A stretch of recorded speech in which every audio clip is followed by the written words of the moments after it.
sobat, kali ini kita dari Kaizen Jaya atau Indonesian Kiosk akan memperkenalkan sebuah aplikasi yang sudah pernah kita buat di kantor imigrasi Jakarta Barat pada tahun 2017, namanya Sistem Informasi Manajemen Pengendalian Anggaran, yaitu SIMPA.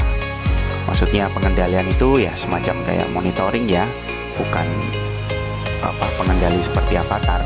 Nah, di sini kita akan langsung buka buku manualnya dulu sebelum lihat aplikasi yang sudah pernah kita buat.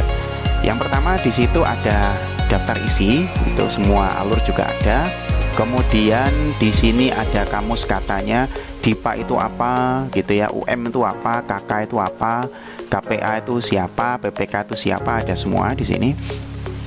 Kemudian ini juga ada alurnya, gitu. Jadi dari awal tuh DIPA dan KK itu di inputnya itu kapan, oleh siapa, kemudian alurnya kemana, disetujui apa tidak, seperti itu.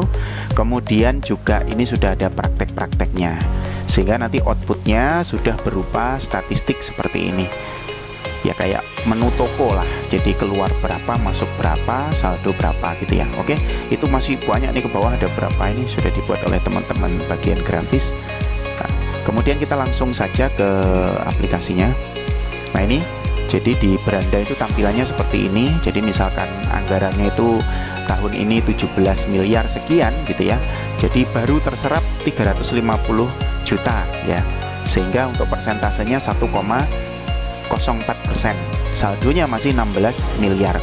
Nah, ini dalam sebuah kementerian itu biasanya memang sudah punya aplikasi yang mengikat, semacam aplikasi bawaan dari kementerian untuk monitoring anggaran. Tetapi dari UPT biasanya akan berinovasi sendiri gitu ya, yang hal-hal yang mungkin tidak dikoordinir oleh pusat karena mereka yang bagian lapangan gitu ya, kebutuhannya apa, statistiknya apa, untuk memonitoring anggaran mereka sendiri. Jadi disitulah dasar kerangka acuan kerja ketika kantor imigrasi Jakarta Barat itu membuat aplikasi ini pada tahun 2017. Nah, di sini ada bidang DIPA-nya gitu ya, tahun anggaran 2017. Ada bidang-bidangnya di imigrasi itu ada Darinsuk gitu ya, ada pendaratan izin masuk, Forsakim, kemudian informasi sarana keimigrasian. Kalau tahun 2020 atau 2021 sekarang menjadi Tikim ya, terserah lah. Pokoknya urusannya teknologi keimigrasian lah. Mau istilahnya bolak-balik boleh-boleh saja. Lalintuskim, tata usaha, kemudian Wasdakim. Kemudian itu juga ada sub outputnya gitu ya. Jadi banyak nih acaranya untuk apa saja. Ini bisa ditambah, juga bisa dihapus, bisa disisipkan. Kemudian ada akun anggaran DIPA-nya ya. Kemudian ada akunnya. Nih banyak nih akun-akunnya, ini orang-orang finansial atau bagian tata usaha yang ngerti ya. Kemudian tahun anggarannya mulai kapan, sudah pernah dipakai sampai sekarang, statusnya bisa diedit atau diaktifkan atau dinonaktifkan. Kemudian di sini ada kalender kegiatan, usernya siapa saja yang perlu dimasukkan, sehingga user-user ini ketika ada pergerakan anggaran ya, mulai dari admin menginput, kemudian menyetujui, menolak atau merealisasikan pencairan dana, itu mereka mendapatkan notifikasi. Kalau dulu mereka pakai SMS gateway, jadi ada semacam SMS yang datang. Kalau sekarang kita bisa kembangkan dengan WhatsApp gateway.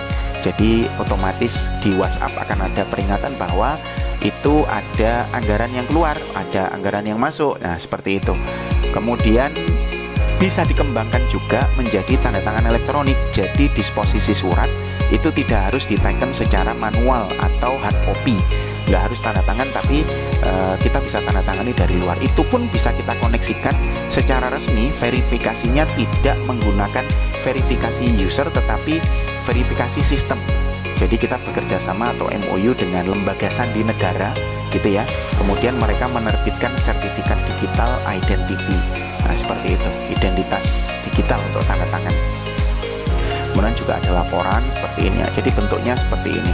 Ya memang mungkin terkesan aplikasi-aplikasi seperti ini itu memang ada beberapa sisi.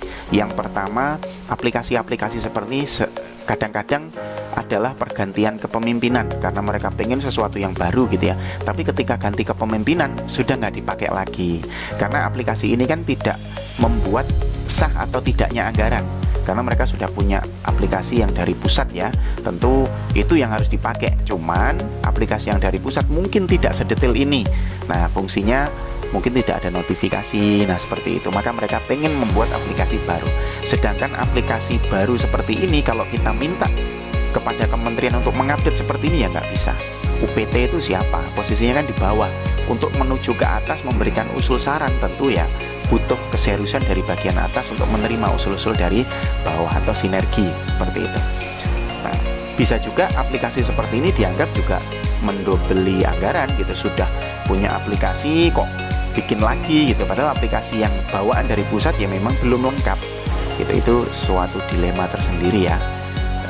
Semoga bisa menjadi manfaat bagi teman-teman yang ada di dinas gitu ya, entah sebagai PPK, pejabat pembuat komitmen, sebagai KPA, kuasa pengguna anggaran, sebagai pejabat pengadaan, atau bagi teman-teman vendor ya yang mengerjakan seperti kami di Kaizen Jaya atau di Indonesian Kiosk, mendapatkan amanah atau pekerjaan proyek di bidang teknologi informasi seperti ini. Dan juga umumnya bagi masyarakat luas bisa mengetahui bahwa dari pemerintah sendiri pasti sudah berupaya untuk memonitoring dana-dana yang masuk dan juga yang dikeluarkan oleh dinas-dinas mereka sendiri. Oke, sekian. Terima kasih.